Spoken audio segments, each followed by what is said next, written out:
അമ്മേ പരിശുദ്ധമേ, അമ്മേ പരിശുദ്ധമേ, ദൈവമാതാവേ, കൃപാസനത്തിലൂടെ ഞങ്ങൾക്കും ഞങ്ങളുടെ ദേശത്തിനും അമ്മ മധ്യസ്ഥം തേടി തന്ന എല്ലാ അനുഗ്രഹങ്ങൾക്കും കൃപകൾക്കും ഞങ്ങളിപ്പോൾ ഹൃദയം നിറഞ്ഞ നന്ദി പറയുന്നു.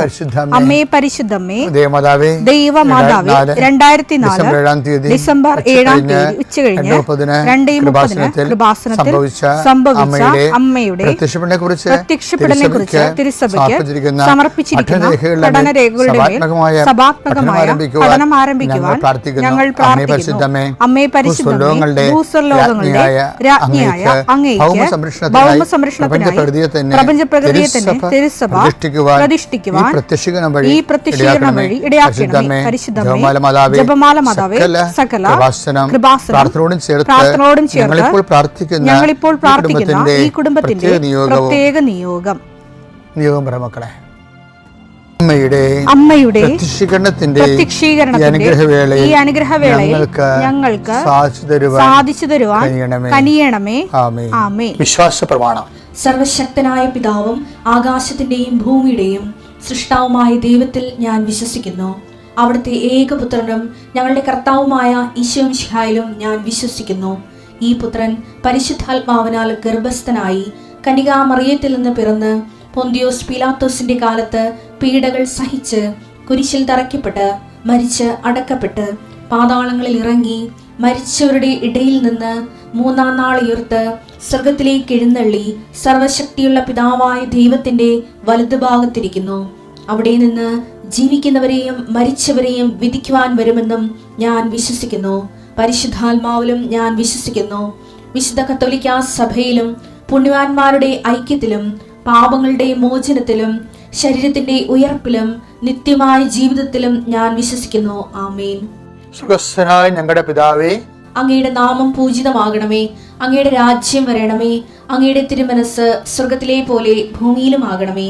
അന്നു വേണ്ടുന്ന ആഹാരം ഇന്ന് ഞങ്ങൾക്ക് തരണമേ. ഞങ്ങളോട് തെറ്റ് ചെയ്യുന്നവരോട് ഞങ്ങൾ ക്ഷമിക്കുന്നത് പോലെ ഞങ്ങളുടെ തെറ്റുകൾ ഞങ്ങളോടും ക്ഷമിക്കണമേ.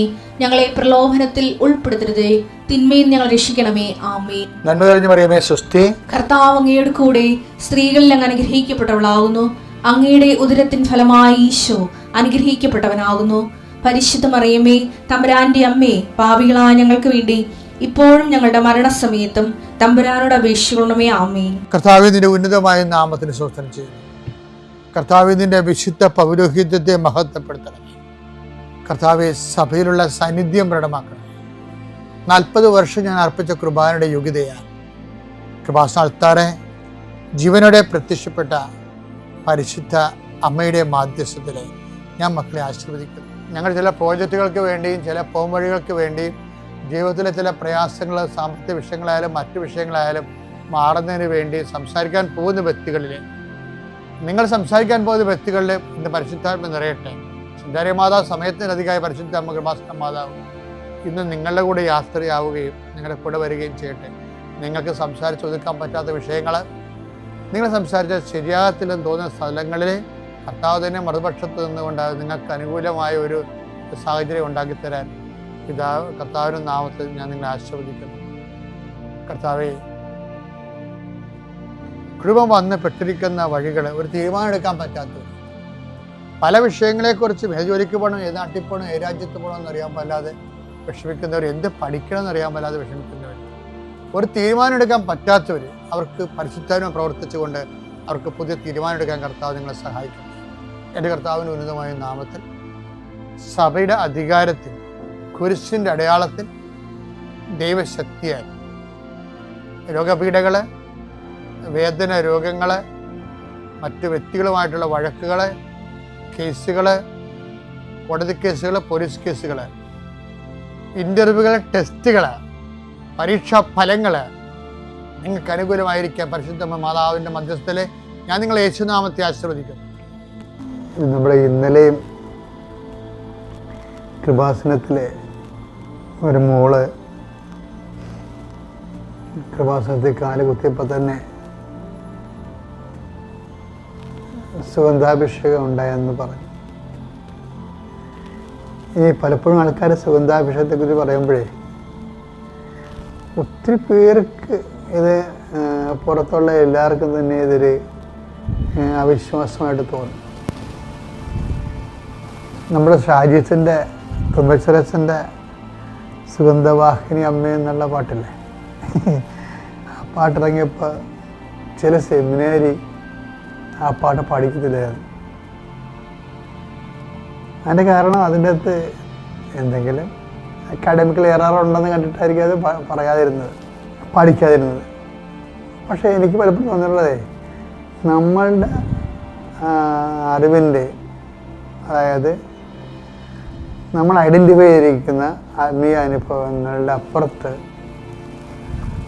ഒത്തിരിയേറെ ആധ്യാത്മിക അനുഭവങ്ങളുണ്ട്. ഞാൻ ഒരിക്കലേ ചെല്ലാനം എന്ന് പറഞ്ഞൊരു പള്ളിയിൽ ധ്യാനിപ്പിക്കാൻ പോയി. ചെല്ലാനം നിങ്ങൾക്കൊക്കെ ഫേമസ് സ്ഥലമാണ്.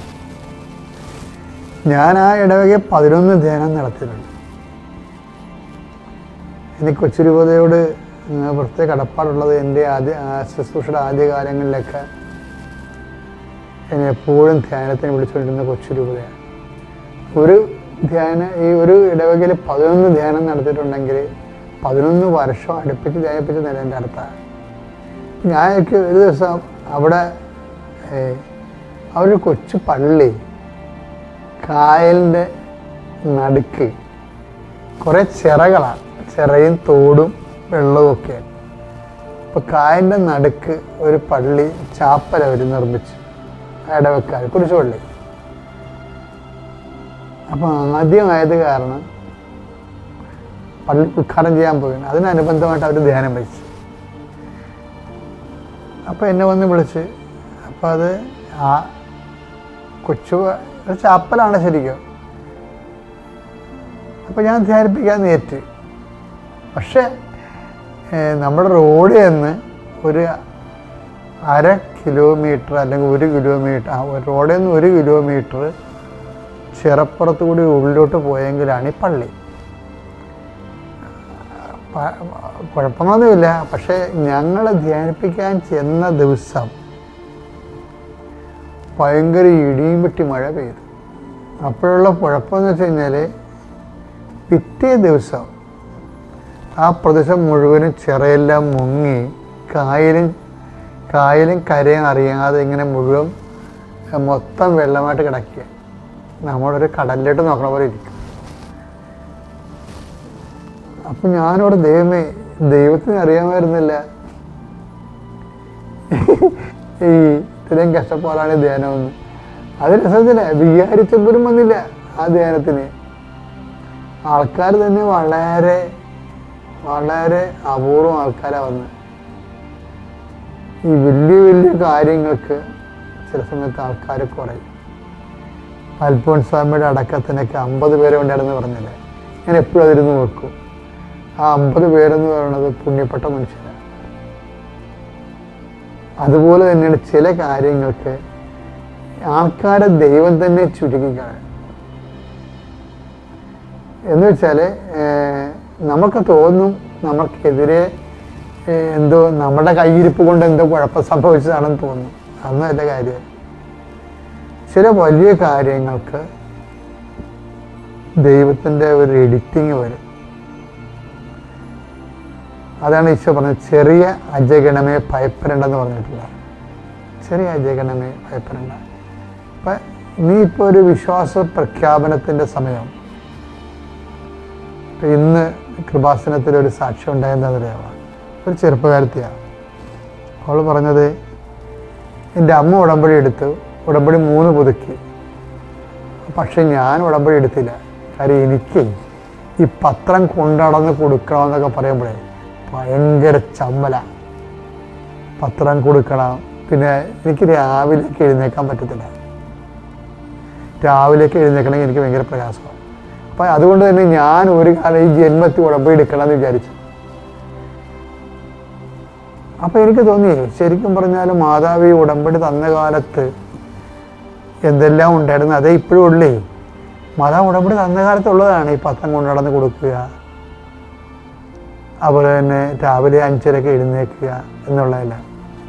അപ്പം മാതാവ് ആരെയൊക്കെ ടാർഗറ്റ് ചെയ്തിട്ടുണ്ടായിരുന്നു അർത്ഥം. എന്ന് വെച്ച് കഴിഞ്ഞാൽ ഇതിനത് മുതൽ മുടക്കാൻ കഴിയാത്തവൻ പുറത്ത് തന്നെ നിൽക്കണമെന്ന് തന്നെയാണ് മാതാവ് ഉദ്ദേശിക്കുന്നത്. അതിനുവേണ്ടി ആത്മാർത്ഥമായിട്ട് മതം മുടക്കാൻ കഴിയുള്ളവൻ അതിനുവേണ്ടി അതിൻ്റെ ഭാഗഭാഗത്വവും ഗുണഭോക്താവാകണം. അപ്പം നിങ്ങളെ ഈ ചെറിയ അജഗണം എന്ന വചനം എടുത്ത് ലൂക്ക 12:32 ചെറിയ അജഗണമേ ഭയപ്പെടേണ്ട, ചെറിയ അജഗണമേ ഭയപ്പെടേണ്ട, എന്തെന്നാൽ നിങ്ങൾക്ക് രാജ്യം നൽകാൻ നിങ്ങളുടെ പിതാവ് പ്രസാദിച്ചിരിക്കുന്നു. നമ്മൾ ചില സ്ഥലത്ത് നമ്മളുടെ സാക്ഷ്യത്തിൻ്റെ പേരിൽ ചില സമയത്ത് നമ്മളെ സപ്പോർട്ടേഴ്സ് കുറയും. ഇപ്പം ഞാനൊക്കെ ആദ്യം ശുശ്രൂഷയ്ക്ക് വരുമ്പോൾ 0 സപ്പോർട്ടേഴ്സായിരുന്നു.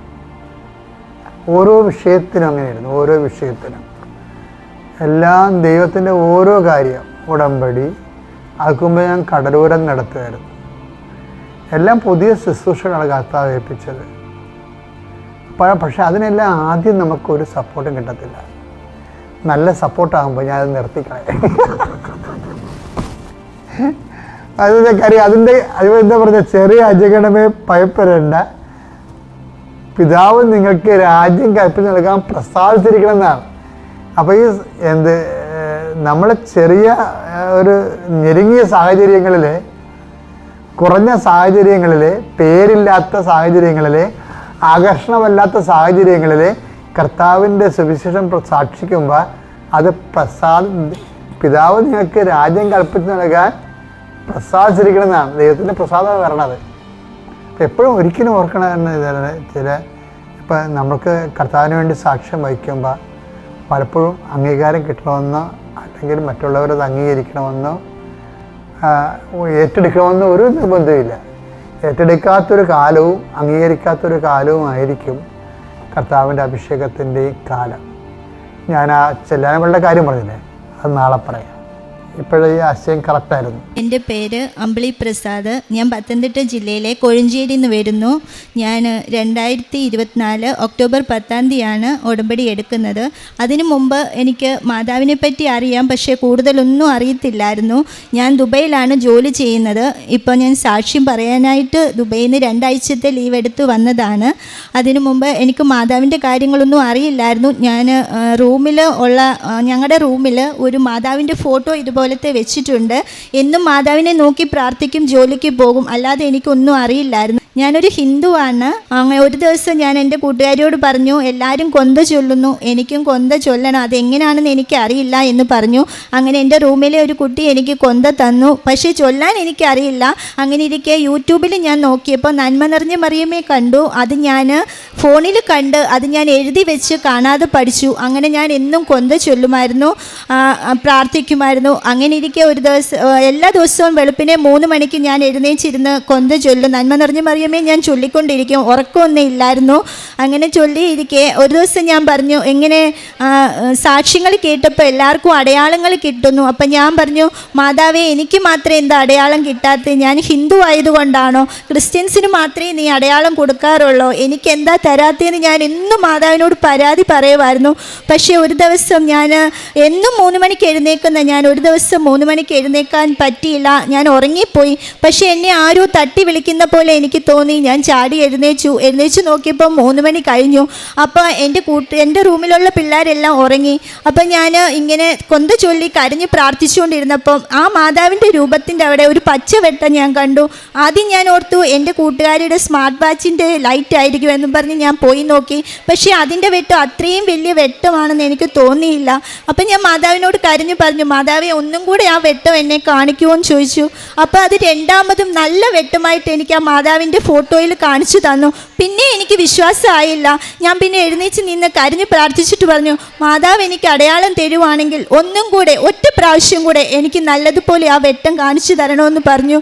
അങ്ങനെ 3ാമതും മാതാവ് ആ വെട്ടം എന്നെ കാണിച്ച് എന്നെ അനുഗ്രഹിച്ചു.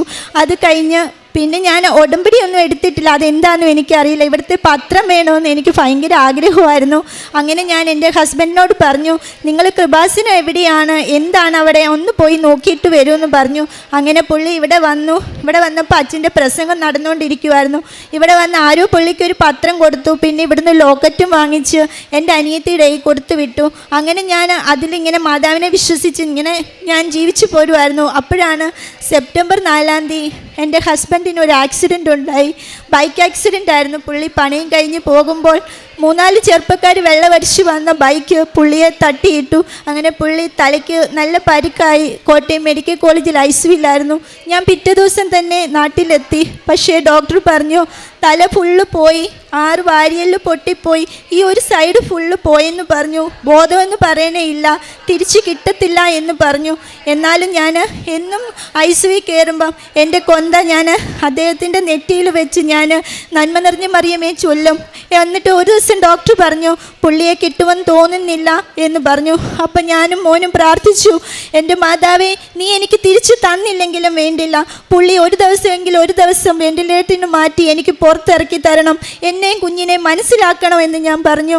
അങ്ങനെ സെപ്റ്റംബർ 12 രാത്രി പുള്ളിയെ പുറത്തിറക്കി തന്നു. വെന്റിലേറ്റർ മാറ്റി ഓക്സിജൻ മാസ്ക് വെച്ച് എനിക്ക് ഇറക്കി തന്നു. പിറ്റേ ദിവസം രാവിലെ തൊട്ട് ഉച്ച വരെ പുള്ളിക്ക് ബോധം ഉണ്ടായിരുന്നു. ഞാൻ പറയുന്ന കാര്യമെല്ലാം പുള്ളിക്ക് മനസ്സിലായി, എന്നെയും കുഞ്ഞിനെ മനസ്സിലായി. പക്ഷേ 14 6:15 പുള്ളി മരിച്ചു. ഈ മാസം 14 7 മാസമായി അദ്ദേഹം ഞങ്ങളെ വിട്ടുപോയിട്ട്. അങ്ങനെ പിന്നെ ഞാൻ ഒക്ടോബറിൽ ഇവിടെ വന്ന് ഉടമ്പടി എടുത്തു മോനെയും കൊണ്ട് ഞാൻ തിരിച്ചു പോയി. മോൻ അവിടെ ജോലി എന്താണെന്നോ, അവൻ AC മെക്കാനിക്കല പഠിച്ചേ, അത് കിട്ടുമോ ആരെയും എനിക്കറിയില്ല, എന്താ ആരോടെ പറയേണ്ടതെന്നും അറിയില്ല. പക്ഷേ ഞാൻ ഒന്നും നോക്കിയില്ല, എൻ്റെ മോനെയും കൊണ്ട് കയറിപ്പോയി. അവിടെ ചെന്ന് ഞാൻ എന്നും വെളുപ്പിനെ 4:30 എഴുന്നേച്ച് ഞാൻ കുളിച്ച് 5:30 തിരി കത്തിച്ച് പ്രാർത്ഥിക്കണ്ടേ. പക്ഷേ എനിക്ക് 5 മണിക്ക് ജോലിക്ക് പോകേണ്ടതുകൊണ്ട് ഞാൻ 4:30 എഴുന്നേച്ച് ബൈബിൾ അരമണിക്കൂർ എനിക്ക് പറ്റുമെങ്കിൽ ഞാൻ വായിച്ചിട്ട് ഞാൻ തിരിയും കത്തിച്ച് പ്രാർത്ഥിച്ചു. ഞാൻ ജോലിക്ക് പോകുന്നിടത്ത് ഞാൻ ഹെഡ്സെറ്റും കൊണ്ടാണ് പോകുന്നത്. അവിടെ ചെന്നിട്ട് അച്ഛൻ്റെ പ്രസംഗം ഞാൻ ദിവസവും കേൾക്കും. എന്നിട്ട് അച്ഛൻ പറയുന്ന ഓരോ വാക്യങ്ങളും ഞാൻ ബുക്ക് എടുത്ത് അതിൽ എഴുതി വെക്കും. ആ ജോലിയുടെ ഇടയിലും ഞാൻ എല്ലാം എഴുതി വെച്ചിട്ട് ഞാൻ വീട്ടിൽ വൈകിട്ട് വരുമ്പോൾ ഞാൻ കുളിച്ച് സന്ധ്യപ്രാർത്ഥന ചൊല്ലിക്കഴിഞ്ഞ് ആ വാക്യങ്ങളെല്ലാം ബൈബിളിൽ ഞാൻ വരച്ചു വെക്കും. നല്ല പ്രധാനപ്പെട്ട വാക്യങ്ങളാണെങ്കിൽ ഞാൻ ബുക്കിൽ എഴുതി വെക്കും. അങ്ങനെയൊക്കെ ഞാൻ മാതാവിനെ കൂടുതൽ വിളിച്ചു. ജോലിക്ക് പോകുമ്പോഴെല്ലാം ഞാൻ മാതാവിനോട് സംസാരിക്കാൻ തുടങ്ങി. ഞാൻ പറഞ്ഞു, മാതാവേ എനിക്കാരുമില്ല, ഞാനും മോനും മാത്രമേ ഉള്ളൂ, നിങ്ങളാണ് എൻ്റെ അച്ഛനും അമ്മയും, നിങ്ങൾ എന്താണെന്ന് വെച്ചാൽ എനിക്ക് ചെയ്തു തരണം, എൻ്റെ കുഞ്ഞിന് ജോലിയായില്ല എന്ന് പറഞ്ഞു. അങ്ങനെ ഇരിക്കെ ഫെബ്രുവരി 27 അവൻ്റെ വിസ തീരുക. വിസ പുതുക്കാൻ എൻ്റെ കയ്യിൽ കാശില്ല. തലേദിവസം ഞാൻ വന്ന് കരഞ്ഞ് പ്രാർത്ഥിച്ചിട്ട് പറഞ്ഞു, മാതാവേ ഞാൻ ഉടമ്പടിയിലാണ്, നീ എന്താണെന്ന് വെച്ചാൽ എനിക്ക് ചെയ്തു തരണം, ഒന്നിൽ എൻ്റെ കുഞ്ഞിന് ജോലി കിട്ടണം, ഇല്ലെങ്കിൽ അവൻ്റെ വിസ പുതുക്കാനുള്ള പൈസ എനിക്ക് എങ്ങനെയെങ്കിലും കിട്ടണമെന്ന് പറഞ്ഞു. അന്നൊക്കെ നാട്ടിൽ വരാൻ പറ്റത്തില്ലായിരുന്നു വിസിറ്റിംഗ് വിസക്കാർക്ക്. അത് കഴിഞ്ഞ് പിറ്റേ ദിവസം ഞാൻ പാർട്ട് ടൈം ജോലിക്ക് പോകുന്ന ഒരു വീടുണ്ട്, അവിടുത്തെ കൊച്ചു വിളിച്ചു പറഞ്ഞു, ചേച്ചി അപ്പൂൻ്റെ പെട്ടെന്ന് CV അയച്ചതാ, ഞങ്ങൾ അവൻ്റെ CV ഒന്ന് കൊടുത്തു നോക്കട്ടെ എന്നും പറഞ്ഞു. ആ CV കൊടുത്തു നോക്കി. പിറ്റേ ദിവസം വൈകിട്ട് വിളിച്ച് പറഞ്ഞു അവന് ജോലി ശരിയായി, അവനിപ്പോൾ ഓഫ് ലെറ്റർ വരും, അവനെ ഒരു ആൾ വിളിക്കും അവിടുന്ന് പറഞ്ഞു. അങ്ങനെ അവിടുന്ന് വിളിച്ചത് ഒരു ഇംഗ്ലീഷുകാരനായിരുന്നു. പക്ഷേ എൻ്റെ മോൻ ഇംഗ്ലീഷ് അങ്ങനെ ശരിക്കും അറിയത്തില്ലായിരുന്നു നാട്ടിലായതുകൊണ്ട്. എന്നാലും ഞാൻ എൻ്റെ കയ്യിലിരുന്ന കാശ് രൂപ അവൻ്റെ കയ്യിൽ കൊടുത്തിട്ട് പറഞ്ഞു, മോൻ ഒന്നും ഭയപ്പെടേണ്ട, മോൻ അമ്മയെ മനസ്സിൽ വിചാരിച്ച് മോൻ അറ്റൻഡ് ചെയ്യാൻ പറഞ്ഞു. അങ്ങനെ അവൻ ആ പുള്ളി ചോദിച്ചത് മൊത്തം അവൻ ആൻസർ പറഞ്ഞു. അന്ന് തൊട്ട് അവനും എൻ്റെ കൂടെ വെളുപ്പിനെ എഴുന്നേച്ച് പ്രാർത്ഥിക്കാൻ തുടങ്ങി. അത് കഴിഞ്ഞ് ഫെബ്രുവരി 27 അവൻ ജോലിക്ക് പോയി. ജബലലിൽ അവന് ജോലിയായി. അങ്ങനെ അമ്മ മാതാവ് എനിക്ക് അങ്ങനെ ഒരു അനുഗ്രഹം തന്നു. അത് കഴിഞ്ഞ് ഭർത്താവ് മരിച്ചുകൊണ്ട് ഞാൻ വീടും സ്ഥലവും വിൽക്കാൻ ഇട്ടിരിക്കുമായിരുന്നു. പക്ഷെ അത് വിൽക്കാൻ പറ്റിയില്ല. വരുന്നവരെല്ലാം ഓരോന്നൊക്കെ പറയും, മരിച്ചു പോയ ആളെ അവിടെ കാണും ഇവിടെ കാണും എന്നൊക്കെ പറയുമ്പോൾ എല്ലാവരും അങ്ങ് തിരിച്ചു പോകുമായിരുന്നു. പക്ഷേ അതെനിക്ക് ഭയങ്കര സങ്കടമായി. ഞാൻ അങ്ങനെ ഇവിടെ അച്ഛനെ കാണാൻ വന്നു. ഞാൻ വന്നപ്പോൾ നല്ല തിരക്കായിരുന്നു. എന്നാലും അമ്മ മാതാവിൻ്റെ കൃപ കൊണ്ട് എനിക്ക് 2ാമത്തെ ടോക്കൺ കിട്ടി. ഞാനിവിടെ വന്ന് അച്ഛൻ്റെ മുന്നിൽ മുട്ടുകുത്തി പ്രാർത്ഥിച്ചു. അച്ഛനും പ്രാർത്ഥിച്ചു, തലയിൽ കൈവച്ചു.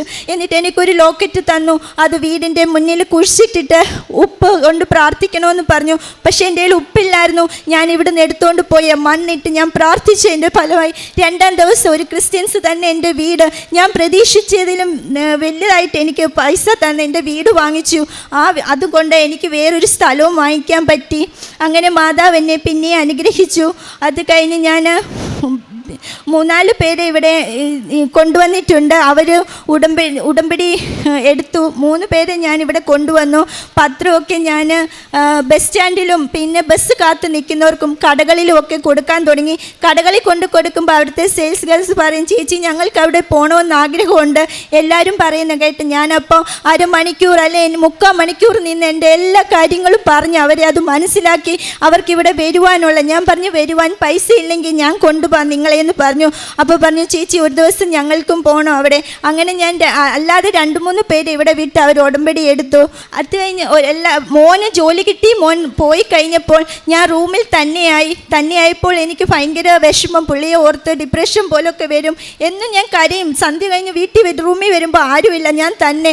അപ്പം ഞാൻ ഒരു ദിവസം ഇങ്ങനെ ഇരിക്കുമ്പോൾ അച്ഛൻ്റെ ഒരു പ്രസംഗം ഞാൻ യൂട്യൂബിൽ കണ്ടു. അപ്പോൾ എനിക്ക് തോന്നി അത് അച്ഛൻ എനിക്ക് വേണ്ടി പറഞ്ഞ പ്രസംഗമാണല്ലോ മാതാവി എന്ന് പറഞ്ഞു. കാരണം മരിച്ചവരെ ഓർത്ത് നീ സങ്കടപ്പെടല്, മരിച്ചവരെ ഓർത്ത് കരയില്ലെന്നും പറഞ്ഞ ഒരു പ്രസംഗം അതിൽ വന്നു. അതിൽ പിന്നെ ഞാൻ ഇന്ന് വരെ എൻ്റെ ഹസ്ബൻഡിനെ ഓർക്കും, പക്ഷെ ഞാൻ ഇന്ന് വരെ കരഞ്ഞിട്ടില്ല. അത് ഓർത്തിരിക്കുകയും ചെയ്തിട്ടില്ല. പക്ഷെ എല്ലാത്തിനും എനിക്ക് മാതാവ് ബലം തന്നു. ഇത്ര എന്നെ ഇവിടെ കൊണ്ടെത്തിച്ചു. പിന്നെ ഞാൻ നടക്കുമ്പോഴെല്ലാം മാതാവിനോട് സംസാരിക്കാറുണ്ട്. മാതാവ് എനിക്കാരുമില്ല, നീ മാത്രമേ ഉള്ളൂ എന്നും പറഞ്ഞ് സംസാരിക്കാറുണ്ട്. അതിനെല്ലാം മാതാവ് എനിക്ക് ഉത്തരം തന്നിട്ടുണ്ട്. ഈയിടെ ഞാൻ പറഞ്ഞു, മാതാവെ എനിക്ക് തിരിച്ചു പോകണം. തിരിച്ചു പോകുന്നതിന് മുമ്പ് എനിക്കിവിടെ വന്ന് സാക്ഷ്യം പറയണം. സാക്ഷ്യം പറയാനാണെങ്കിൽ എനിക്ക് ടിക്കറ്റ് റേറ്റ് കുറച്ച് കിട്ടിയാലേ പറ്റത്തുള്ളെന്ന് പറഞ്ഞു. അങ്ങനെ 48 രൂപയൊക്കെ ആയിരുന്നു കഴിഞ്ഞ ദിവസം പ്ലെയിൻ ടിക്കറ്റ്. പക്ഷേ കഴിഞ്ഞ ദിവസം ഞാൻ ചെന്നപ്പോൾ എനിക്ക് 20,000 രൂപയ്ക്ക് എനിക്ക് പ്ലെയിൻ ടിക്കറ്റ് കിട്ടി. ആ ടിക്കറ്റും കൊണ്ടാണ് ഞാൻ ഇവിടെ വന്നത്. ഞാൻ ഈ ഞായറാഴ്ച കയറി പോവുകയാണ്. അങ്ങനെ ഒത്തിരി അനുഗ്രഹങ്ങൾ മാതാവ് എനിക്ക് തന്നു. പ്രേക്ഷിത പ്രവർത്തനം ഞാൻ പത്രം എല്ലായിടത്തും കൊടുക്കും. അടൂർ എംബസിയിൽ ഇത് വാങ്ങിക്കാൻ ചെന്നപ്പോൾ ഒരു ചേട്ടൻ അവിടെ ഇരുന്നു. ഞാൻ പത്രം കൊടുത്തപ്പോൾ എന്നോട് പറഞ്ഞു, മോളെ നല്ല കാര്യമായി, ഞാൻ അവിടെ പോകണമെന്ന് ആഗ്രഹിച്ചിരിക്കുമായിരുന്നു. എങ്ങനെ പോകണമെന്നോ എവിടെ എത്തണമെന്നോ എനിക്കറിയില്ല. ഞാൻ പക്ഷേ വഴിയെല്ലാം പറഞ്ഞു കൊടുത്ത് എൻ്റെ ഫോൺ നമ്പരും കൊടുത്ത് അദ്ദേഹം ഇവിടെ വന്നു. ഇവിടെ വന്നിട്ടും എന്നെ വിളിച്ചു, മോളെ ഇനി എന്താ ചെയ്യണ്ടേ? ഞാൻ പറഞ്ഞു, അച്ഛാ നേരെ കൗണ്ടറിൽ പോയാൽ മതി, അവിടെ പോയി ഉടമ്പടി എടുത്ത് കഴിഞ്ഞ് കുറച്ച് നേരം ഹാളിൽ വന്നിരുന്ന് പ്രാർത്ഥിക്കുക. അത് കഴിഞ്ഞ് മേലെ ക്ലാസ് തുടങ്ങും, അവിടെ പോയി ഉടമ്പടി എടുക്കണമെന്ന് പറഞ്ഞു. അങ്ങനെ ആ അച്ഛനെ കൊണ്ടും വേറെ 2 പേരെ കൊണ്ട് ഇവിടെ വന്ന് ഉടമ്പടി എടുക്കാൻ എനിക്ക് സാധിച്ചു. അത് കഴിഞ്ഞ് ഞങ്ങളുടെ അടുത്ത് ഒരു അനാഥ മന്ദിരമുണ്ട്. അവിടെ കുറേ അമ്മമാരുണ്ട്. ആ അമ്മമാർക്ക് ഞാൻ ഫുഡ് കൊണ്ട് കൊടുക്കും. പിന്നെ പുതിയ വസ്ത്രങ്ങൾ വാങ്ങിച്ചു കൊടുത്തു. അതുപോലെ നമ്മുടെ മുത്തൂറ്റ് ഹോസ്പിറ്റലിൽ ഡയാലിസിസ് ചെയ്ത് കുറേ പേര് ഇരിപ്പുണ്ട്. അവർക്ക് വണ്ടിക്കൂലിക്കും കഴിക്കാനും സാധനങ്ങളൊന്നും വാങ്ങിക്കാൻ കാശില്ലായിരുന്നു. അപ്പോഴൊക്കെ ഞാൻ അവിടെ കൊണ്ട് കാശ് കൊടുക്കും. എന്നെക്കൊണ്ട് പറ്റുന്ന സഹായങ്ങളെല്ലാം ഞാൻ എല്ലാവർക്കും ചെയ്യും. പൈസ ഞാൻ നോക്കൂല, എൻ്റെ കയ്യിലില്ലെങ്കിലും എവിടുന്നേലും കടം വാങ്ങിച്ചാണേലും ഞാൻ പ്രേക്ഷിത പ്രവർത്തനങ്ങളെല്ലാം കാരുണ്യ പ്രവർത്തനങ്ങൾ ഞാൻ ചെയ്യുന്നുണ്ട്. അതിനെല്ലാം അമ്മ മാതാവിന് ഞാൻ തിരുകുമാരനും നന്ദി പറയുന്നു. സങ്കീർത്തനങ്ങൾ 18:6 കഷ്ടതയിൽ ഞാൻ കർത്താവിനെ വിളിച്ചപേക്ഷിച്ചു, എൻ്റെ ദൈവത്തോട് ഞാൻ സഹായത്തിനായി നിലവിളിച്ചു. അവിടുന്ന് തൻ്റെ ആലയത്തിൽ നിന്ന് എൻ്റെ അപേക്ഷ കേട്ടു. എൻ്റെ നിലവിളി അവിടുത്തെ കാതുകളിലെത്തി. അമ്പിളി പ്രസാദ് എന്ന ഈ മകൾ തൻ്റെ ഉടമ്പടി സാക്ഷ്യം നമ്മോട് പങ്കുവെക്കുമ്പോൾ നമ്മൾ ഓരോരുത്തരുടെയും ഹൃദയം തുടിക്കുന്നുണ്ട്, കണ്ണ് നിറയുന്നുണ്ട്, ഹൃദയത്തിൽ വല്ലാതെ അത് നമ്മളെ സ്വാധീനിക്കുന്നുണ്ട്. മകൾ ഒരു ക്രൈസ്തവ സഹോദരിയാണെങ്കിലും എങ്ങനെ അമ്മ മാതാവിനെ പരിചയപ്പെട്ട് തുടങ്ങി, പ്രാർത്ഥിച്ചു തുടങ്ങി, അമ്മയുടെ സാന്നിധ്യം അനുഭവിച്ചു തുടങ്ങി, ജീവിതം ആകെ പ്രതിസന്ധിയിലേക്ക് വരുന്ന നാളുകളിൽ അമ്മ മാതാവ് എങ്ങനെ മകളെ കൈപിടിച്ചു, ഓരോന്നും സുന്ദരമായിട്ട് മകൾ നമ്മുടെ മുമ്പിൽ പങ്കുവയ്ക്കുകയാണ്. മകൾ പറയുന്നുണ്ട്, അമ്മയെക്കുറിച്ച് അറിയുകയും അമ്മ മാതാവിൻ്റെ കൂടെയുണ്ടെന്ന് മനസ്സിലാക്കുകയും ചെയ്ത നാളുകളിൽ എൻ്റെ ജീവിത പങ്കാളിയെ വിളിച്ച് കൃപാസനം എവിടെയെന്ന് തിരക്കിയെടുത്ത് അവിടം വരെ പോയി എനിക്ക് വേണ്ടി പ്രാർത്ഥിച്ച് അവിടുന്ന് എനിക്കൊരു പത്രം കൊണ്ടുവന്ന് തരണമെന്ന മകൾ ആവശ്യപ്പെട്ടത്. ജീവിത പങ്കാളി ഇവിടെ എത്തി, പ്രാർത്ഥിച്ച് ഒരു കൃപാസനം പത്രം ലഭിച്ചത് കയ്യിൽ പിടിച്ചു, ഒരു കാശുരൂപം വാങ്ങി അത് മകൾ ആയിരിക്കുന്ന ദുബായിലേക്ക് കൊടുത്തയക്കുകയാണ്. പിന്നീട് അത് വായിച്ച് മനസ്സിലാക്കി കൂടുതൽ കൃപാസന മാതാവിനെക്കുറിച്ച് അറിഞ്ഞാണ് മകൾ ജീവിച്ചു തുടങ്ങുന്നത്. അപ്പോഴാണ് വലിയ ദുരന്തം പോലെ ജീവിത പങ്കാളിയുടെ അപകടം എത്തുന്നതും വീണ്ടും ആശുപത്രിയിലേക്ക് ഓടി വരുമ്പോഴും മകൾ പറയുന്നുണ്ട്, ഞാൻ ജപമാല ചൊല്ലി കുരിശ് വെച്ച് എൻ്റെ ഭർത്താവിൻ്റെ നെറ്റിത്തടങ്ങളിൽ കുരിശടയാളം വരച്ച് എൻ്റെ ഭർത്താവിൻ്റെ സംരക്ഷണത്തിന് വേണ്ടി ഞാൻ പ്രാർത്ഥിച്ചു കൊണ്ടിരുന്നു. അതീവ ഗുരുതരമാണ്, പരിക്കൊന്നും തിരികെ ലഭിക്കില്ലെന്നും അത്ര കണ്ട് എല്ലാ കാര്യങ്ങളും കൈവിട്ടു പോയെന്നും ഡോക്ടർമാർ പറയുമ്പോഴും ഒരു കാര്യം മാത്രം മാതാവിനോട് ചോദിച്ചു പോലും എനിക്കൊരല്പനേരം സുബോധത്തോടെ എന്നെയും മകനെയും തിരിച്ചറിയും വിധം, ഞാൻ പറയുന്നത് മനസ്സിലാക്കും വിധം എൻ്റെ പങ്കാളിയെ എനിക്കൊന്ന് കാണാൻ പറ്റണം. ഈ വെൻറ്റിലേറ്ററിൽ നിന്ന്, ഈ ICUയിൽ നിന്ന് പുറത്തേക്ക് വരണം. അത് മാത്രമേ മാതാവിനോട് ചോദിച്ചുള്ളൂവെന്ന് മകൾ പറയുന്നുണ്ട്. 2 ദിവസം കഴിയുമ്പോൾ ഓക്സിജൻ മാസ്ക് വെച്ച് ഭർത്താവ് പുറത്തു വരികയും 1/2 ദിവസത്തോളം ഇരുന്ന് സംസാരിക്കുകയും ചെയ്തതിനെക്കുറിച്ച്, എല്ലാം അങ്ങോട്ടും ഇങ്ങോട്ടും പറയുന്നത് മനസ്സിലായതിനെക്കുറിച്ച്. പിന്നീട് 2 നാൾ കഴിയുമ്പോൾ ആൾ കടന്നുപോയെങ്കിലും പിന്നീട് മകൾ തന്നെ പറയുന്നു, അച്ഛൻ്റെ ഉടമ്പടി ധ്യാനത്തിലൂടെ എന്നെ സൗഖ്യപ്പെടുത്തുന്ന വചനം എനിക്ക് ലഭിച്ചുവെന്ന്. മരണത്തിന് ശേഷമാണ് വന്ന് ഉടമ്പടി എടുക്കുന്നത്. മകനെയും കൈപിടിച്ച് വിദേശത്തേക്ക് പോകുമ്പോൾ ഒരു ലക്ഷ്യമോ അല്ലെങ്കിൽ ഒരിടമോ ഒന്നും കണ്ടിട്ടില്ല. ഇവിടെ മകനെ ഒറ്റയ്ക്ക് നിർത്തേണ്ടെന്ന് കരുതി വിദേശത്തേക്ക് കൊണ്ടുപോകുന്നു. അവിടെ ചെന്ന് മകൾ പലയിടങ്ങളിലായി ജോലി ചെയ്യുന്നു.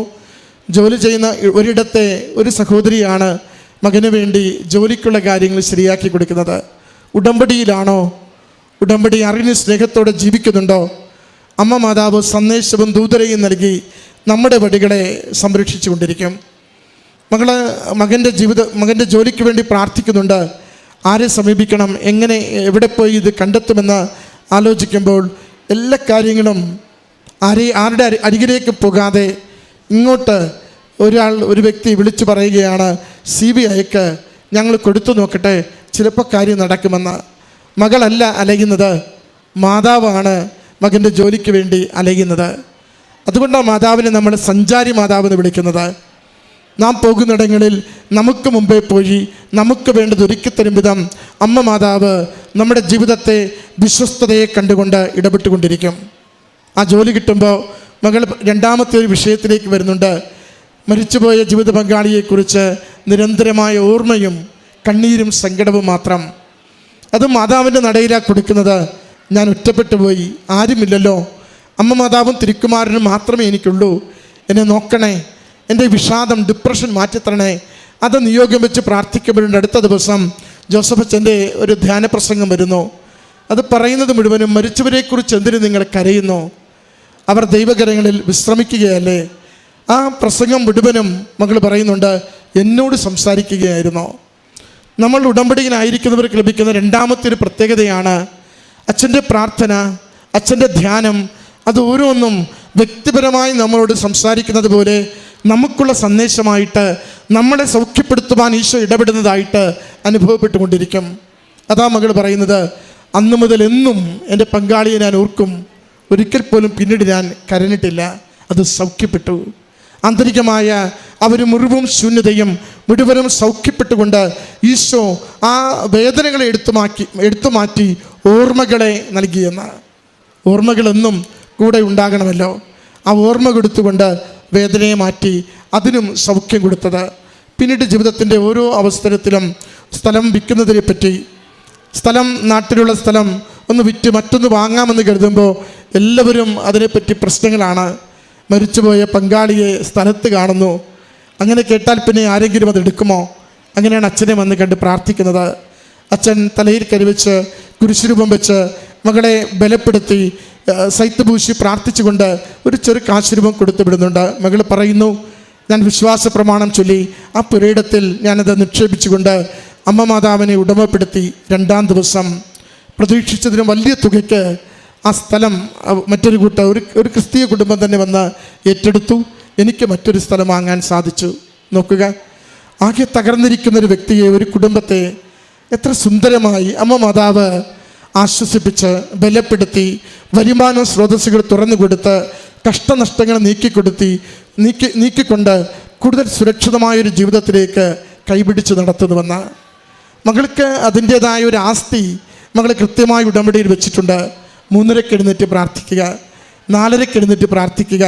ഒരാൾക്ക് കൃപാസനം പത്രം കൊടുക്കുമ്പോൾ അരമണിക്കൂർ തൻ്റെ സങ്കടക്കടലിൻ്റെ ജീവിതത്തെ എങ്ങനെ അമ്മ മാതാവ് ഇന്നായിരിക്കുന്ന ഈ കൃപയുടെ, സന്തോഷത്തിൻ്റെ, ദൈവസാന്നിധ്യത്തിൻ്റെ ജീവിതമാക്കി മാറ്റിയെന്ന് പങ്കുവെക്കുക. ഇതാണ് ഉടമ്പടിയുടെ ജീവിതം. ഉടമ്പടി നമുക്ക് കേവല ആവശ്യങ്ങൾ നേടുന്നതിനുള്ള കുറുക്കുവഴിയല്ല, മറിച്ച് ദൈവത്തെ കണ്ടെത്തി ആ ദൈവാനുഭവത്തെ പങ്കുവയ്ക്കുവാനുള്ള വലിയ സ്നേഹത്തിൻ്റെ, പൂർണ്ണ സൗഖ്യത്തിൻ്റെ ആന്തരിക മുറിവുകളെ ഉണക്കി ദൈവനാമത്തെ മഹത്വപ്പെടുത്തുന്നതിൻ്റെ ശ്രേഷ്ഠമായ പ്രാർത്ഥനാ പദ്ധതിയാണ്. നമുക്കതിലേക്ക് വളരുവാൻ ശ്രമിക്കാം. ഈ കുടുംബത്തിന് മകൾക്ക് ലഭിച്ച എല്ലാ നന്മകൾക്കും അമ്മ മാതാവിനും തിരുക്കുമാരനും നന്ദി പറഞ്ഞുകൊണ്ട് കുടുംബത്തെ കൂടുതൽ സംരക്ഷിക്കണമേ എന്ന് പ്രാർത്ഥിച്ചുകൊണ്ട് കരങ്ങളടിച്ച് ഈ സാക്ഷ്യം സമർപ്പിക്കാം.